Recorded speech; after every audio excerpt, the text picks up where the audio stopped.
Welcome back. It's Friday Coffee Talks. I'm your host, Connor Volpe, and we are here talking over, an energy drink on Friday. I'm glad to be back with you. Thanks for joining me. Guilty pleasure, I am an energy drink fiend.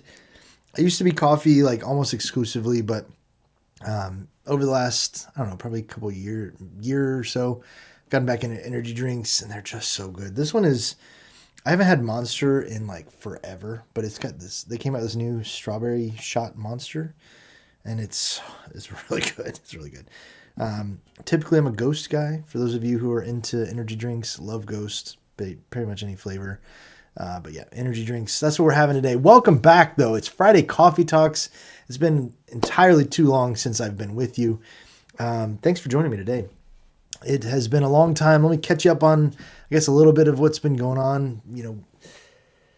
I wish I could do this more consistently. I'm just too all over the place to be able to devote weekly anymore. But anyways, I'm glad that you joined me. It's been a lot of travel recently. Late last year, we had two new babies join the family. So we went to New York to see my nephew and to Savannah to see my new niece. We got to bring the kids a couple times to both of those. And gosh, it was just so fun. Traveling with the kids is great. Seeing the new babies, they're just so cute and so cuddly. You just love it. Can't wait to see both of them again. We did a Disney cruise last year, which was absolutely phenomenal. We actually got another one coming up later this year that we're really, really excited about. So travel has been fun. The holiday season was fantastic. Family time. It was great. All was great. So I hope you've been doing well. Our family's hanging in there. We're in that weird season right now between sports, the very dark period between the end of the Super Bowl and the beginning of baseball. I'm not a basketball guy, so don't really get into that. I know it's going on right now, but it's like very far off my radar. This year we were saved. We were spared a reprieve by the Olympics, which was so good. I mean, the Olympics are always great. So yeah, a couple weeks of great international competition. The storylines this year were phenomenal as usual. I mean, Breezy Johnson, you had Lindsey Vohn's crash, which was horrible, and her surgery she's had. I mean, it's been crazy to watch her. I love the story of Chloe Kim with the girl that she mentored from a very young age that beat her for the gold medal this year. I mean, that was awesome. And Chloe's awesome, but that story was great. And obviously the hockey, men's and women's gold medalists in hockey this year. What a way to cap off the Olympics. That game was fantastic. I'm a sports nut. I can watch basically any game on TV and get really into it. But Mandy, my wife, was like super into the hockey game. The kids watched it and loved it.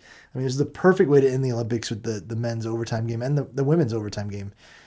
Both winning the gold medal was fantastic. So shout out Olympics, you guys. It was amazing. What a great time. But it's the good stuff's coming back. We're right there on the cusp. I mean, I'm wearing the Mercedes hat today. We're big George Russell fans, or I am at least. We've got some new F1 Lego cars over here. You can't see them; they're a little dark, but trying to fill up the shelf with all the F1 cars. Big F1 family over here. So we're like 2 weeks away from the first race. We've got a new team joining the grid with Cadillac. We've got some drivers swapping around, and I am so excited. F1's going to be so good.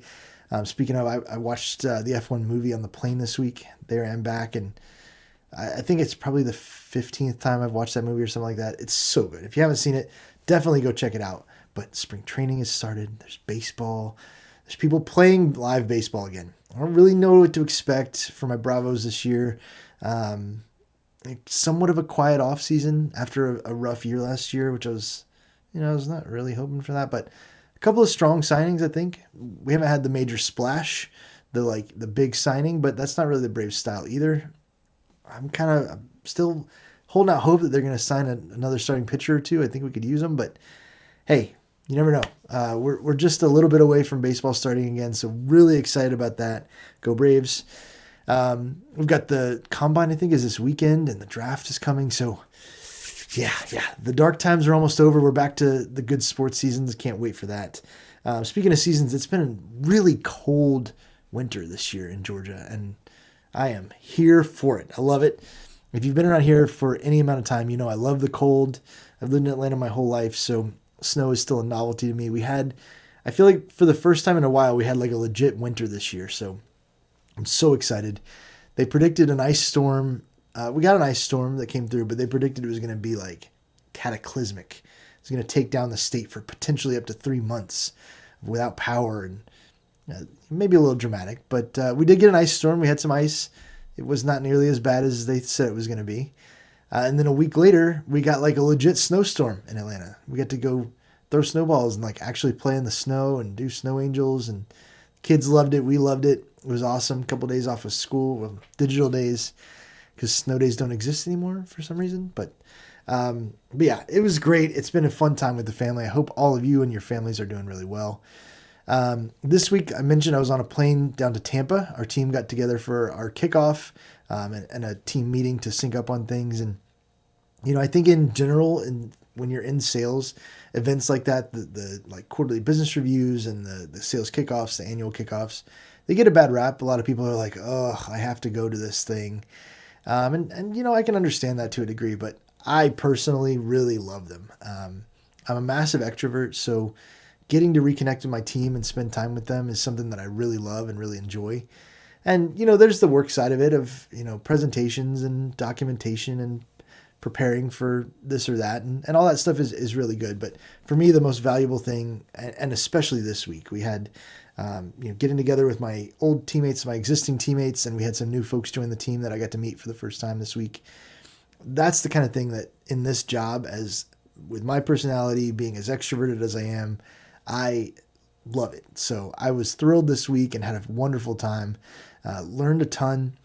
There's, like I said, there's the stuff we prep. There's the work days. There's the presentations. There's the collaboration that goes on. And all that stuff is great. And I definitely learned quite a bit from that and was very productive.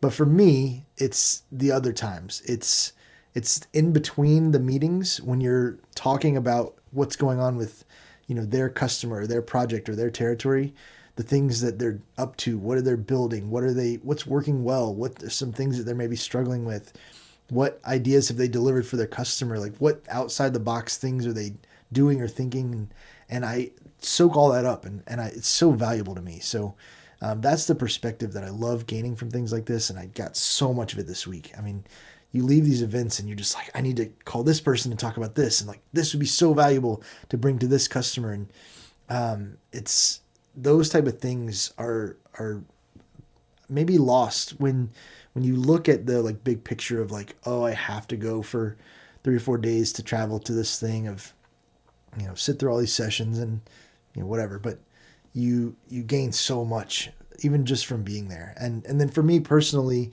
just the social aspect of it is great. I mean, I'm in the office somewhat regularly. I'm meeting with customers somewhat regularly, or I'm down here. But that collaboration with my team and building those relationships and learning from them, and like I said, hearing what they have going on is something that doesn't happen super regularly for me because just the team I'm on, we're somewhat spread out geographically. So I really value these times, and it was, as usual, great with the team. They're all fantastic folks, and it was good to see everybody this week. So that was great. The other thing that I wanted to mention is around AI tools. So I know it's one of those things that is becoming maybe a little bit more contentious, especially among like casual users of AI, just because of the resource requirements that are being pulled to run these tools and to build these data centers. And I totally get that. If we're talking about like making silly AI videos to put on Instagram, like, yeah, I think it's probably a valid criticism of like, do we really need to be using that much water and energy to run those things? Like, maybe not. But what I am talking about is the productivity side and the like business applications of AI. And in that way, it is absolutely crazy and a paradigm shift for business in general. There's an almost infinite number of tools out there available now. You started with kind of the big names. ChatGPT kind of broke through and was the first thing that everybody got their hands on. But now you've got Claude, you've got Perplexity, you've got like Copilot, or what's the Twitter one, Grok. I don't get into a lot of those, but and then there are an infinite number of tools that companies have built specifically for different industries or for different use cases that are just changing the way that we do business every day. But even for a casual user, for somebody that is just logging on to ChatGPT for the first time, I'd encourage you to kind of look around, go find some ways that you can make these things work for you, because they are really incredible. And the stuff that you can do is just mind blowing. So there's two things about it. One is figure out which tools are really good at what, and which tools maybe are not the thing. Like, technically you could go use ChatGPT for everything, but I wouldn't advise that. Find what their strengths and weaknesses are, and leverage those to the best of your ability. So like, for instance, ChatGPT is really good at keeping a lot of information and helping you organize it. So like personally, I use ChatGPT to organize my workouts, help it program my workouts in the gym. I keep like all my health data and my dashboard there. So I do that in ChatGPT. It's also really good at like image generation. So if you need to create images for something, that's really good. But as far as like research, I don't love asking ChatGPT questions. So for that, I go to Perplexity or Claude. They're much better models for that, and incredibly detailed at finding these things. And so yeah, finding the right tool for what you need is really important. And then taking that and being able to turn it into what you want, I think is the other big part of that. So getting yourself comfortable with building prompts is I think the most important part about these tools. Even if you're just using one tool for something that it's not designed with, you can make it perform better with a good prompt than finding the right tool. So if that makes sense. Like you could just stay in Claude and get everything that you needed to if you can write good prompts. And so getting really, really good at guiding the AI tools to get you what you need, I think is probably the most important part of using these tools. And I think honestly, that's where we're going to see the business change the most too. Even all the way up to these enterprise businesses, top level mission critical applications where AI is going to change that is around the prompting.